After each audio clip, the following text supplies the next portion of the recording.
lot of people were certainly excited that Nintendo went in a more mature direction with The Legend of Zelda Twilight Princess. There were some people who enjoyed The Wind Waker on the GameCube who probably would have liked a more direct sequel to that game with its cute, cartoony art style. Well, here's your sequel in The Legend of Zelda Phantom Hourglass for the Nintendo DS.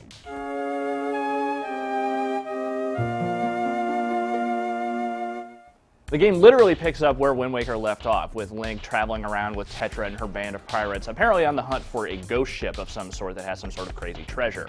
They find it, Tetra jumps aboard, gets kidnapped, now he's got to go rescue the princess again. Despite the fact that this is basically the same Zelda premise that you've seen in every other Zelda game, the storytelling here is actually very good. The plot goes in a few interesting directions, there's some neat characters that you encounter and some very funny ones at that, and there's a lot of really good dialogue in the game that's very amusing. The thing that makes Phantom Hourglass so unique in the Zelda universe is the fact that it is a DS game and all the controls are mapped directly to the touchscreen. There's really no button commands whatsoever. All the D-pad does is just sort of cycle menus and things like that. You move Link around just by sort of dragging the stylus along the screen in the direction you want him to go. You tap on enemies or swipe with the stylus to attack, and then you press stuff, hold stuff, drag stuff, whatever you need to do for the various puzzles.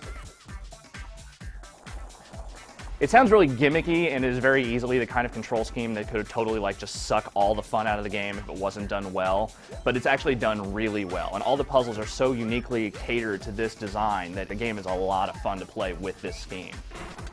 One thing about Phantom Hourglass is that it's not quite as challenging as some of the other Zelda games in the series. A lot of the dungeon designs are not quite as heavy on the backtracking or just really elaborate running from one end to the other kind of stuff that you would see in some of the console Zelda games. The level designs are actually really smart. There's some very tricky puzzles in the later designs, though one dungeon in particular is the one thing about the game that isn't necessarily 100% great, and that is this one temple, the Temple of the Ocean King, that you have to go back to again and again and again in the game to get the various sea charts you need to get around the world. The problem with it is that you have to go through the same levels you just beat again to get to the next set of levels to get the next sea chart over and over again. About halfway through the game, you get a save point where you can skip the first half of the levels in the thing before you jump onto the next section. But the fact that you have to kind of repeat the same levels over and over again is kind of tedious. And also, if you walk in the wrong levels of the area, it'll suck the life out of you. So that's kind of a problem. You do get an item called the Phantom Hourglass, which protects you from the life-sucking properties of this temple, so long as that there is sand at the top. One thing that does also make getting through the Temple of the Ocean King a little bit easier on subsequent playthroughs, as well as just the other temples in the game, are the various items you collect. And the way those items are actually implemented with the touchscreen controls is really interesting. For instance, with the boomerang, you can actually plot the path of the boomerang just by drawing a little path, and it'll go exactly where you tell it to go. Figuring out all the different little mechanics you can use with the items is probably one of the best parts of the entire game. The other really awesome thing about Phantom Hourglass is the fact that you can draw on maps. And while that sounds like a really small addition at first, once you actually start using it, you realize it's actually kind of mind-blowing. Same thing goes for sea charts. You can mark treasure, hints at uncharted islands that are on the map, various things that you wouldn't otherwise be able to find unless you were just sailing around like a nut job, trying to find every little nook and cranny of the world. Sailing in the Wind Waker was one of those things that you either loved or you hated. Most people probably hated it. In the Phantom Hourglass, it's a much easier endeavor. You simply just bring up your sea chart and draw a path that you want the boat to take, and it will just simply go there. There's not much to it beyond that, but the world isn't so huge that it makes waiting around for you to get from one place to another that much of a pain, and there's always plenty of stuff to shoot anyway.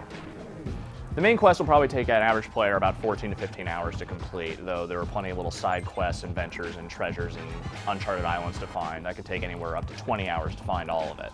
There's also a decent little battle mode that can be played for up to 2 players, either in regular Wi-Fi or online. It's nothing special, but it's a neat little addition to the game. What makes Phantom Hourglass so impressive as a DS game isn't necessarily the fact that it's a Zelda game, because as far as being a Zelda game is concerned, it's really, really good, but it's not the most impressive one you'll ever play. What makes it so impressive is just the technology behind it, the fact that the control scheme works so well, the fact that the graphics are just as impressive as they are, and that so much of the game is just so beautifully crafted around this control scheme is a really impressive thing to behold. Phantom Hourglass is definitely a game that any Zelda fan will appreciate, but really anyone with a DS should check it out because it's easily one of the best uses of the technology out there.